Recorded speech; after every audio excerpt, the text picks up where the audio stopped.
da noite. Quero estar passando aqui para o meu pastor Moisés, para estar apresentando o preletor. Aleluia, Deus! Oh, aleluia! Amém, irmãos? Vamos ficar de pé em nome de Jesus, irmãos? Esse é o melhor momento. Dá para esse nome de Jesus, irmãos, querem tomar uma aguinha no banheiro, tá agora, irmãos? Mas é um momento crucial da palavra, né? Que o Senhor vai falar aos nossos corações. Toma a atenção em nome de Jesus. Amém? O pastor Wellington, né? Que Deus abençoe a vida do Senhor, que vai ser o preletor da noite.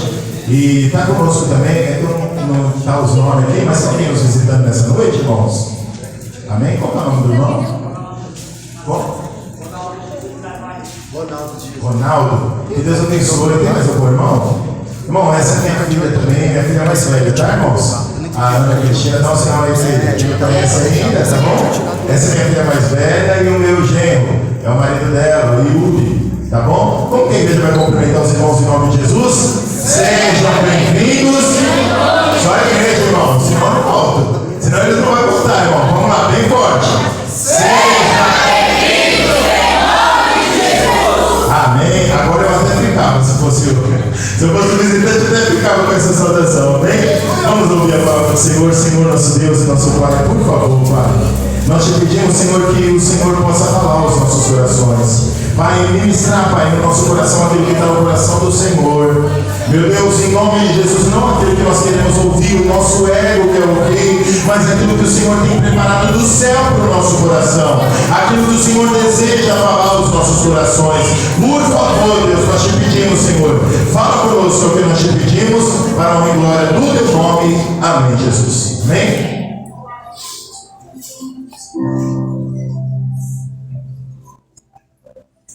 Glória a Deus. Saúdo a cada um e a todos com a paz do Senhor Jesus. Amém. Vamos abrir as nossas Bíblias no livro de Ruth. A palavra que Deus colocar no Graças seja Deus.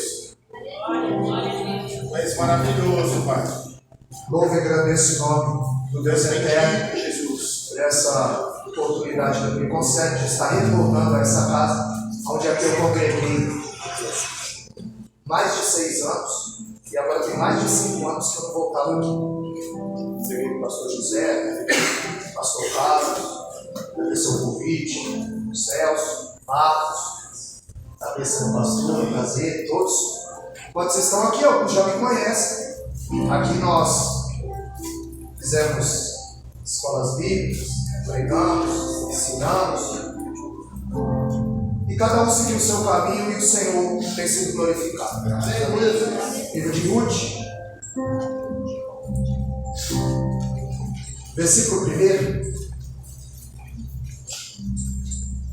Está aqui os livros históricos, o 8º livro da Bíblia, depois de Juízes, diz assim o texto: E sucedeu que nos dias em que os juízes governavam, houve fome na terra, e um certo homem de Belém de Judá foi residir temporariamente na terra de Moabe.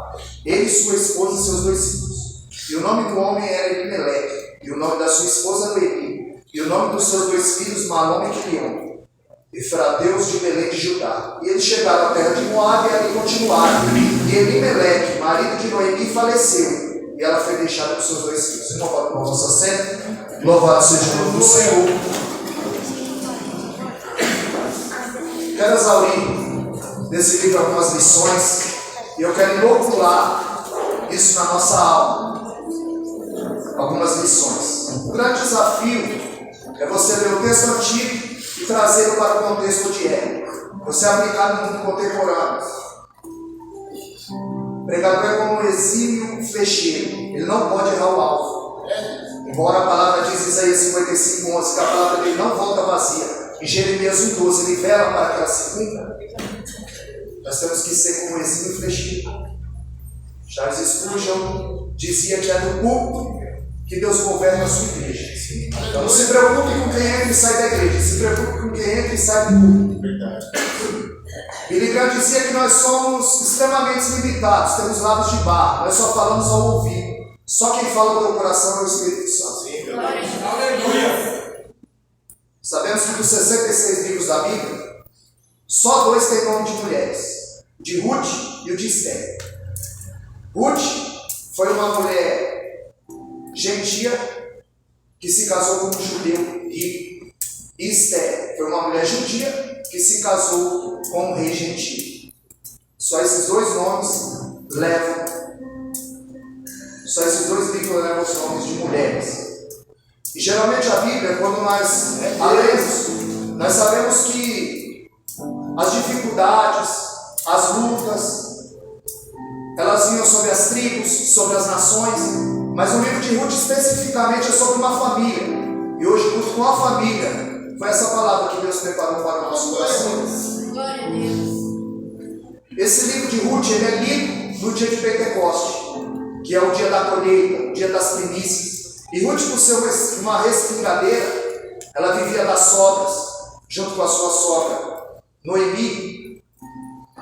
Esse livro nos revela o amor e a virtude de uma mulher. Uma mulher que tinha tudo para dar errado. A Bíblia diz que nos dias dos juízes era uma teocracia. Era Deus regendo o povo através dos profetas. Supostamente depois o povo pediu um rei. Mas nessa época, durante 350 anos, eles viveram subjugados pelos juízes. Quando Deus levantava o juiz, o povo prosperava. Mas quando esse juiz morria, o povo se corrompia. A Bíblia diz que cada um se desviava pelo seu caminho e fazia o que parecia reto aos seus olhos. Não tinha liderança. O povo estava à deriva. Quando nós vemos que a terra estava assolada pela fome, era uma das disciplinas de Deus. A vara de Deus ia entrar em ação contra aquele povo desobediente. E a fome era o chicote de Deus. Como muitas vezes a lepra era o sinal da ira de Deus. Ele usa a lepra para punir a inveja de Miriam.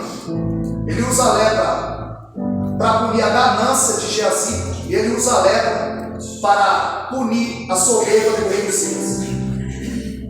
E curar a lepra era a prerrogativa de Deus. Era um sinal da ira de Deus e da mesma forma a fome. O povo vivia o secretismo, uma mistura de religião. Quando eles precisavam de vencer uma guerra, eles recorriam a Deus. Mas quando eles dependiam da agricultura, eles recorriam a Baal. E quando Baal se deitava com Astarote, conhecia, se relacionava com Astarote, então a terra dava sua novidade. Porque o povo tinha tirado o foco, os olhos do nosso Deus. E a Bíblia diz que em Belém veio uma grande fome. E a palavra Belém significa casa do pão. Faltou pão na casa do pão. E ele não espera, ele não consulta a Deus, ele age com as próprias mãos. E a Bíblia diz lá em Provérbios 19:2 que aquele que se precipita, peca. Ao invés de consultar Deus, ele pega a sua família e foge para Moab. Era a cidade do pão, a terra que manava leite e mel. Agora deixa de ser um celeiro para se tornar um lugar deserto. As pessoas que vêm à igreja, elas vêm em busca do alimento da sua alma, do verdadeiro cereal do céu. Aleluia. Aleluia. O que segura a ovelha não é vara, cajado, seca. O que segura a ovelha é um bom passo. É palavra. Faltou pão na casa do pão. E eles fugiram para Moab. O pão nós temos. O pão nós temos. Mas o forno está frio. A despensa está vazia. Não ora como se orava antigamente. Não se lê como se lia antigamente. Os fornos estão frios e a despensa está vazia. Falta pão na casa do pão. O forno está frio e não há provisão de mantimento. Deus conta com você. Chega de bolinho para refrigerante, irmão. Está na hora de cereal do céu, para crescimento. Aleluia a Deus. Glória a Deus. Isaías 7,15. O menino comeria leite, manteiga e mel. É isso que a igreja tem que comer. Glória a Deus. Não é o que eu acho, não é o que eu penso, é o que está escrito. Não é pregar sobre a palavra, é pregar a palavra. Em Números 4,7, No tabernáculo havia o pão da preposição, chamado pão da presença. Em João 6,48, Jesus disse: eu sou o pão da vida. Os vossos pais comeram pão, o maná que descia do céu, mas o meu Pai vos dá o verdadeiro maná de sua palavra. Glória a Deus. Deus seja louvado. Aleluia.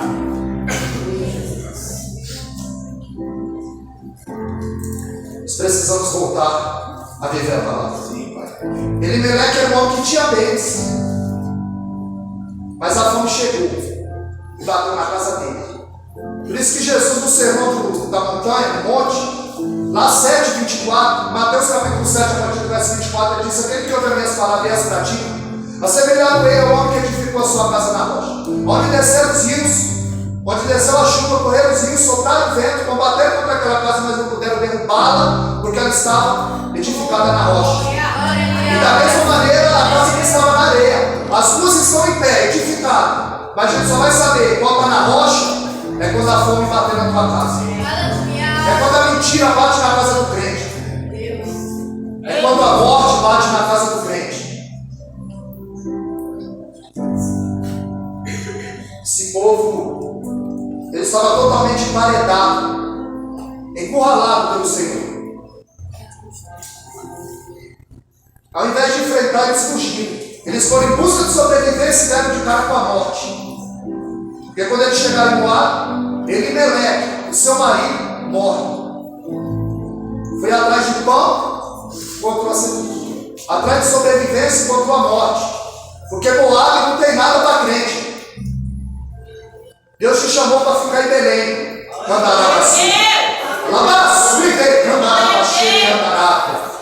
Não tem nada em Moab para você. Então o negócio é aqui dentro, em Belém. Na casa do pão. Jeremias 23, 28, o texto diz que aquele que tiver sonho, que conta sonho, mas que está em minha palavra, que fala a minha palavra de verdade. O que tem a palha com trigo. O que tem a palha com trigo? É muita gente comendo palha, é muita gente tomando sopa rala, mas a Assembleia de Deus em Cumbica sempre teve cereal no céu. Eu estive aqui, eu fortaleci a musculatura da minha alma. Eu desci o saudoso pastor Messias, com ele eu fiz teologia. Cresci muito inteligente. E o Senhor me recolheu. Aleluia! Glória a Deus! Mas nós estamos aqui. Ainda diz no Salmo 20, verso 8, que os encurvos se caem, mas nós levantamos e estamos de pé na presença do Senhor. Aleluia! E Moab morre o seu marido. Seus dois filhos casam-se com mulheres moabitas, Orfa e Ruth. Glória a Deus. E pouco tempo depois, eles também morrem. Aí agora Noemi perde o marido, o filho, a esperança, está fora em terra estrangeira e sem deixar semente. Estava condenado, não tinha filhos. O seu marido e os seus dois filhos haviam falecido, e agora a sua semente, a sua genealogia estava comprometida. Quem ia gerar? E ela começa a ficar amargurada e colocar a culpa em Deus.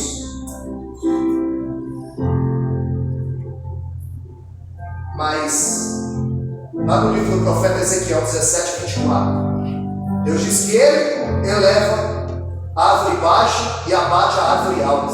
Ele faz secar a árvore verde e faz reverdecer a árvore seca. Nos ensina que é Ele que está no controle. Embora a tempestade, o vento, está sobrando, tem alguém no controle.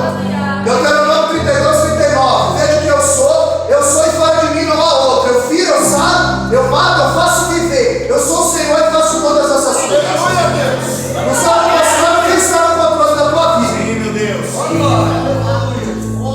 Jó 17 diz que as mãos dele ferem e as mãos dele curam.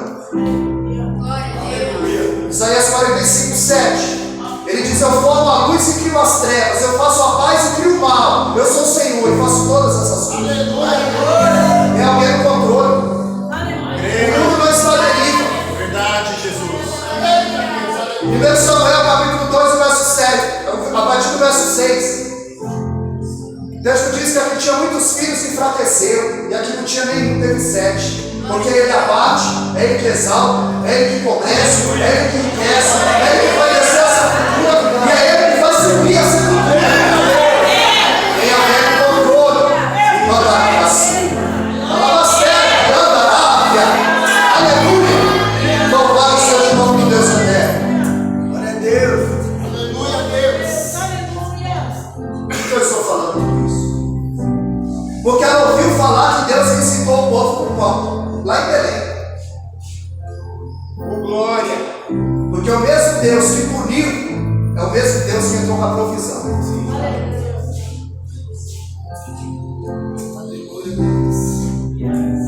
Órfã, Ruth, ela chama e diz: volta para os teus deuses, porque não tem mais esperança para nós. Ou você vai esperar eu casar e ter filhos, esperar crescer, volta para os teus deuses, volta para a tua terra. E órfã, beija a órfã, beija e vai embora. Mas Ruth diz: não vou deixar. Glória a Deus. Ali é o amor recebe, é o amor pactual, o amor fiel. Ela diz: aonde tu ires eu irei. O teu Deus é o meu Deus, o teu povo é o teu povo. Aonde tu reclinares a cabeça eu vou reclinar. Aonde tu for sepultado eu quero ser sepultada também. Glória a Deus. Ela abraça o Deus de Noemi e o povo de Noemi. Ela não quer só as bênçãos de Deus, ela quer o Deus das bênçãos também. Ela quer o pacote completo. O amor é o único vetor que nos liga a Deus. A causa do amor dele não está em você, Diego. Está nele. Nada que você fizer vai surpreendê-lo, porque o amor que ele sente por cada um aqui está nele, não está em você. Ele é a essência. 1 João 4,8. Quem não ama não conhece a Deus, porque Deus é a essência desse Deus, é o amor. E ele materializa, ele não escreve nas nuvens com letra de fogo. Ele estampa o seu filho na cruz. Isaías 53:10. Aprove ao Pai moendo por mim e por você. Glória a Deus. Estampou na cruz, ele materializou o amor. Essa Ruth ama sua sogra, não é de palavra e de língua, não. É de fato e verdade. 1 João 3,18. Não amemos de filhinhos, não amemos de palavra nem de língua, mas de fato e verdade. Materializa o amor. João 3,16 é o texto áureo. Deus amou o mundo de tal maneira que deu seu único filho para que todo aquele que nele crê não pereça, mas tenha a vida eterna. Glória a Jesus. Deus nos ama e dá o seu filho para morrer por nós. Materializa esse amor. E Jesus, por sua vez, em João 15:13, ele diz que ninguém tem amor maior que esse de dar sua vida pelos seus amigos. Jesus ama e dá sua vida. Então Deus ama e dá seu filho. Jesus ama e dá sua vida. E nós amamos, e o que estamos dando em prol do Evangelho. De que forma materializamos o amor? Tiago 2,14, ele disse: eu vou visitar alguém, eu não posso chegar lá de mão abanando. Você tem que pregar os olhos e os ouvidos. Quando alguém conta um problema para você, homem e mulher de Deus, não é para você contar para outro. Duas alternativas você tem: ora ou mete a mão no bolso. 2,14 de Tiago eu não posso dizer: aquieta-te, se farta, Jesus é bom, batiza, leva para o céu, o Espírito Santo, dá bons. Eu creio em tudo isso, mas a barriga do meu filho está vazia. A minha despensa está vazia. É pregar os olhos e os ouvidos. Quando chega para o conhecimento, ora e mete a mão no bolso. Porque esse é o verdadeiro Evangelho. Não é de palavra e de língua, não. É de fato e verdade. Materializa o amor. Quando Noemi volta, ela traz Ruth a Moabita. E quando eles disseram: não é essa Noemi? E ela disse: não me chamais mais Noemi, mas me chamai de Mara, porque eu estou amargurado, porque a mão do Todo-Poderoso está contra mim, me deixou viúva, pobre, numa terra estrangeira, abandonada. Ela estava amargurada com o nosso Deus. E um dos segredos para se entender melhor a Bíblia, e isso eu dizia desde que eu congregava aqui, são os nomes. Deus não põe qualquer nome na Bíblia. Os nomes são segredos para nós. Na cultura hebraica, eles acham que o nome interferia no caráter, na personalidade da pessoa. Noemi significa amável, agora ela quer se chamar amarga. Guilion, definhar. Malom, enfermidade. Olha os nomes que ela pôs no filho, porque geralmente o judeu coloca aquilo que ele está vivendo. Elimeleque, Deus é meu rei, mas ele não age como tal. Ele age com a própria mão, vai para Moab, contra a morte. Orfa, Ruth, amigável. Boaz, força. Orfa, firmeza. Todos os nomes são segredos para nós. Começa a estudar os nomes, e Deus também vai falar com você, tanto de cidade como de pessoas. São um dos grandes segredos. Quando Deus pega Elias, ele leva para Querite, para Sarepta de Sidom e para o deserto. A princípio não parece nada, mas a palavra Querite significa cortar no tamanho certo. Sarepta de Sidom, fornalha ardente, e o deserto nós conhecemos. Moisés aprendeu no palácio a matar o egípcio, mas no deserto ele aprendeu a ouvir a voz de Deus. Leva para Querite, cortar no tamanho certo. Ele pegou Elias e colocou no tamanho certo. Quando ele achou que estava bom, ele colocou na fornalha ardente. Depois levou para o deserto, para depois poder usar. Deus vai te cortar no tamanho certo, vai te colocar na fornalha, vai te levar para o deserto, aí você está apto para ser usado por Deus eterno. Porque Deus não usa crente cru. Quem gosta de crente cru é o leão. Leão não come carne assada, come a carne crua. Adora o crente cru.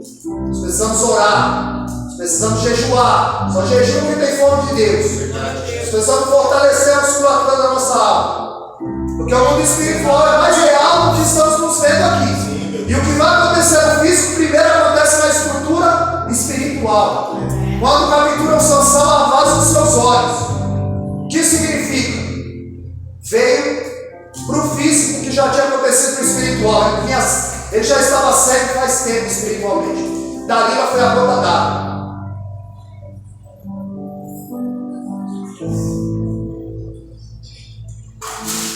Vou dar mais dois exemplos rápidos. Quando Raquel tem um bebê, e ela sente muita dor, ela morre. E Jacó chega e diz: morreu, como é o nome? Ela falou para pôr o nome do menino de Benoni, filho da minha mãe. E Jacó falou: não, o menino não vai chamar esse nome feio, filho da minha dor. O menino vai chamar Benjamim, filho da minha mão direita. Se nós pensarmos rapidamente, o homem que mais sofreu, Benoni de Deus, Jesus, ele causou muita dor em Deus. Sofreu comigo, com você, foi cuspido, assolapado, sofreu. Foi o Benoni de Deus, o filho da Deus de Deus. A Bíblia diz que quando ele morreu e ressuscitou, em Hebreus 12:2, olhando para Jesus, autor e consumador da fé, que pelo gozo que lhe estava proposto, suportou a afronta, desprezou a cruz e se aceitou à direita de Deus. Se aceitou à direita de Deus, Benjamim, filho da minha mão direita. A Bíblia diz em Marcos, capítulo 16, lá no final, que depois de Jesus ter falado, ele ascendeu aos céus e se assentou à direita de Deus. Então aquele que causou muita dor em Deus, ele se sentou à direita de Deus. Ele que foi o Benoni de Deus, criou o Benjamim de Deus. Você tem um parente que te dá muito trabalho? Não joga ele fora não. Esse Benoni vai virar o Benjamim. Esse que te deu muita tristeza, ele vai te dar muita alegria. Ele vai ser o filho da tua mão direita. José, Deus diz: José, quando você tiver um filho, põe o nome dele de Manassés, e o outro Efraim. Manassés, eu sou o teu crescimento. Efraim, Deus me fez esquecer. Por que, Senhor? Manassés, Deus me fez esquecer. Efraim, eu sou o teu crescimento. É porque você só vai crescer na terra da sua aflição quando você esquecer o que te fizeram lá atrás. Então eu fico pensando, irmão, aonde não tem mensagem para nós. Paulo, ele não inventou nada. Ele disse: eu vos ensinei o que recebi do Senhor. Ele pegou na despensa e pôs a mesa. O pão nós temos. Nós precisamos ligar os focos. Nós precisamos voltar ali. Nós precisamos voltar a estudar a palavra. Verdade, Deus. Porque crente que não conhece a palavra é presa fácil. E no campo de batalha ele é viciado facilmente. E na primeira investida do adversário ele toma. E a forma de gradativamente ela vai moldando o meu caráter e me leva ao sucesso em todo segmento da vida. Para tudo na vida a resposta está na Bíblia. Eles fugiram. E a Bíblia diz em Tiago 4,7: resistir ao diabo e ele fugirá de vós. Deus só manda você fugir porque é mais forte do que você. Os discípulos vinham alegres e Jesus disse: por que vocês estão alegres? Porque os espíritos vos sujeitam. Não, vamos nos alegrar, pelo nosso nome está escrito, arrolado no céu. Porque o espírito nos sujeita. Resistir ao diabo. Lá em Romanos 16:20: em breve o Deus de paz esmagará Satanás debaixo dos vossos pés. Agora ele só manda fugir porque é mais forte que você. 2 Timóteo 2:22: fugir do desejo da sua mocidade. 1 Coríntios 6:18: fugir da prostituição. Porque todo pecado que o homem comete é fora do corpo, mas aquele que pega contra o corpo, pega contra o templo. E quem destrói o templo, Deus o destruirá. Ele disse: disso foge. Mas o diabo resiste. Glória a Deus. Gênesis 39:14: José não ia trocar o que Deus tinha por ele, para ele, por uma noite de prazer. Eu imagino ele passando, Potifar ali, e ele parando, olhando bem no fundo dos olhos dela e dizendo: se eu me deitasse com você, eu perdia tudo aquilo que Deus tinha para mim. Porque o diabo é o estelionatário. Ele promete liberdade e escraviza. O pecado tem cheiro de enxofre. Uma noite de prazer e uma vida de tormento. O pecado atrai, seduz, engana, domina e mata. Nós precisamos estar atentos. Ela disse: Noemi está chateada, está amargurada. Ela saiu cheia, marido, filho, e volta a ser marido, ser filho. Ela falou: eu saí cheia e voltei vazia.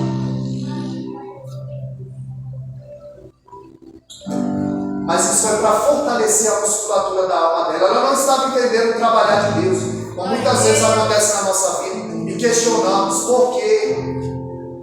Para quê? Aleluia. Quando? Glória a Deus. Foi o que aconteceu com o filho pródigo. Ela disse: eu saí ditosa e voltei vazia. E o filho pródigo só caiu em si quando ele ficou com o bolso vazio, o estômago vazio e a alma vazia. Aí lá em Lucas 15:18 ele falou: levanta-me e dentro do meu pai. Eu aqui padeço fome, na casa do meu pai tem o quê? Abundância de pão. Na casa do pai tem que ter pão para a igreja comer. Mas quando você sair daqui, falar: aí como é que foi o culto, irmão? Foi uma vez, que é a palavra, eu não lembro. Porque o que nos leva ao sucesso é a palavra. O que nos edifica é a palavra. O louvor prepara o nosso coração para receber a palavra. Glória a Deus.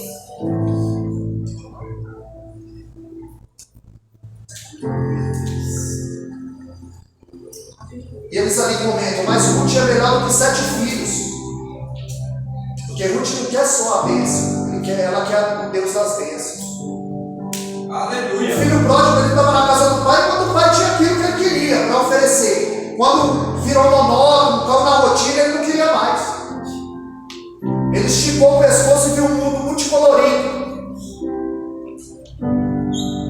Foi enganado, foi seduzido, foi atraído, foi dominado. A sorte é que ele voltou. Caiu em si. Noemi não tinha olhos para o futuro. Ela saiu ditosa e voltou com 3 atestados de óbito na mão. Estava amargurado, triste, não havia esperança. E as viúvas, elas só sobreviviam respingando. na época da colheita, as viúvas, e Deus tem um cuidado todo especial com essa classe. Deuteronômio 10, 18, os órfãos, a viúva, os estrangeiros. E Ruth era estrangeira agora, Israel, e viúva. E ela vai respingar nos campos de Boaz.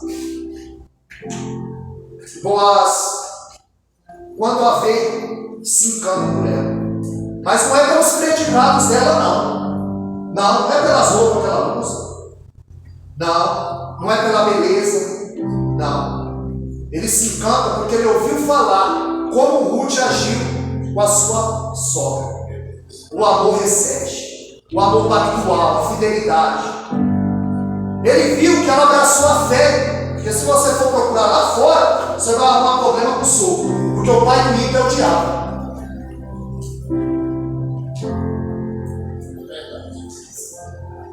Amós 3,3. Não anda dois juntos se não tiver concordância. Jesus. Não vai buscar nada em Moab. Tem algo em Belém para você. Tem que esperar. É o tempo. É o tempo. Andará na súbia. Andará certo e andará. Glória a Deus.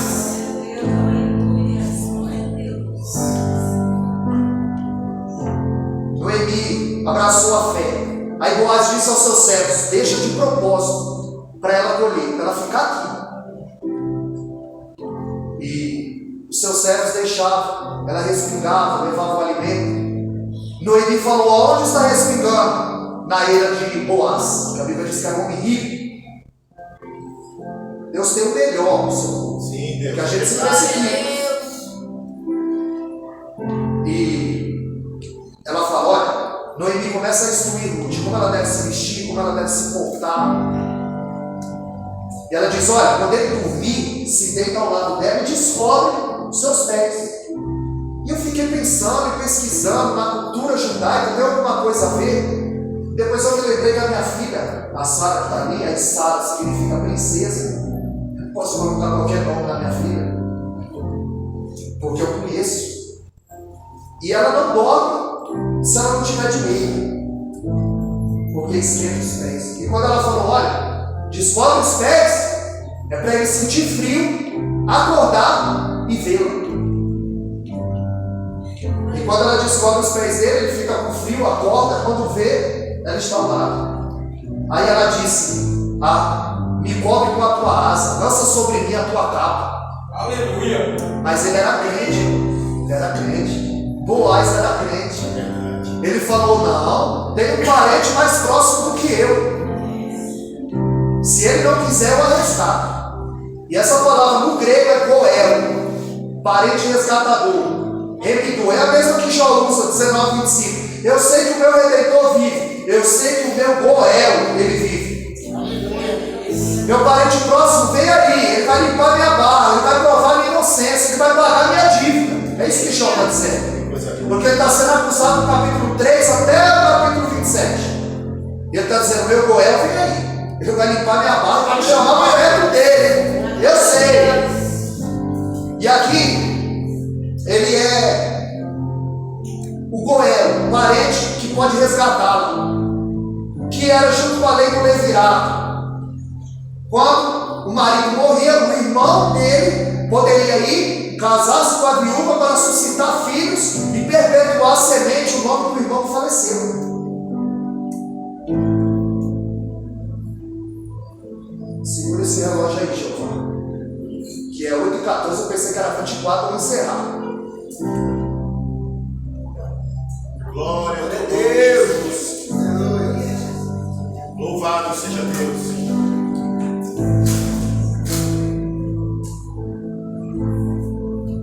Goel, parente resgatador. Ele vai até os portões da cidade e lá ele trata o parente mais próximo dela. E ele não a quis, ele não a quer resgatar. Então Boaz estava livre para resgatá-la. Ele ia fazer o papel do goel, parente resgatador. Parente resgatador, quando você adquiria uma dívida, ele podia chegar lá e quitar aquela dívida. Quando o irmão morria, ele podia casasse com ela, suscitar os filhos. Quando não havia irmão, era o parente mais próximo. Agora Boaz era a bola da vez. E Boaz, ele vai resgatá-la. Mas para ser o parente resgatador, Goel, ele precisa ser qualificado. No caso, ele tinha que ter o sangue, ele tinha que querer e ele tinha que ter condições. É por isso que Jesus é o teu Goel. Porque ele quis, ele tem condições e ele estava qualificado para isso. Porque quando dizia, quem há de ir por nós e quem enviarei? Eu vejo Jesus levantando e dizendo, eis-me aqui, envia-me a mim. Eu vejo ele diminuir, irmão, até o embrião, no ventre de uma virgem. E quando eu leio, eu lembro do profeta Ezequiel 28, Isaías 14. Pastor Adilson, quanto tempo? Eu vejo o adversário dizendo, eu subirei e serei semelhante ao Altíssimo. E eu vejo Jesus lá em Filipenses 2,5 dizendo, eu descerei e serei semelhante aos homens. Um se exalta, o outro se humilha. Um é exaltado e o outro é abatido. Aleluia. Ele era qualificado, ele tinha condição e ele quis nos resgatar. Boaz se casa com ela. Glória a Deus. O livro começa com 3 mortes e termina com um casamento e um nascimento.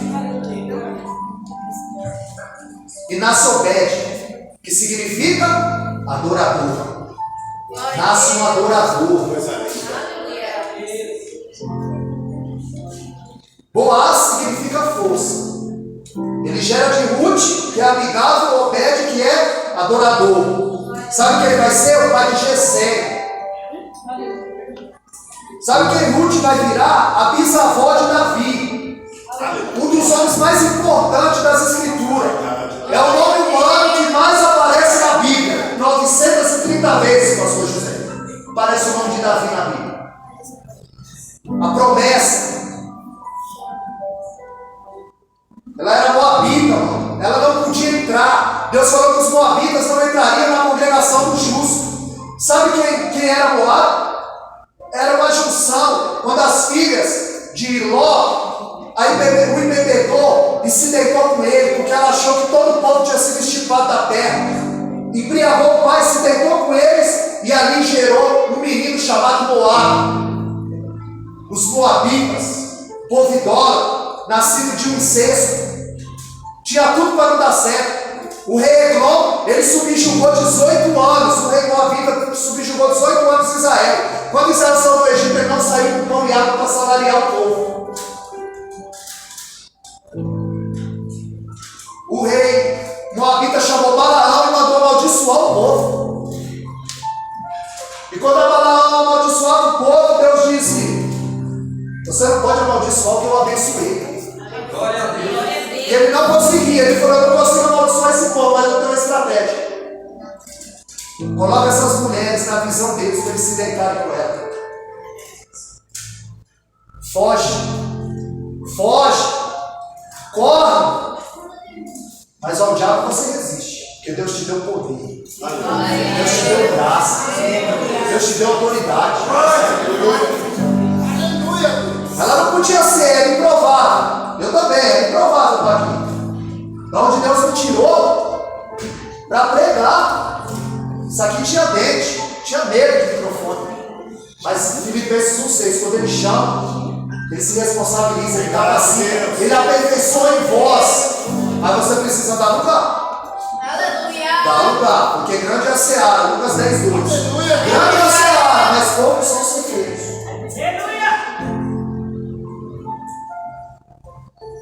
Encerrar. Para ela é impossível. Qual é o teu impossível? Lucas 1,37 não há impossível para Deus. Deus pode conceder o desejo do seu coração. Ele sabe o que persura, o que permeia, o que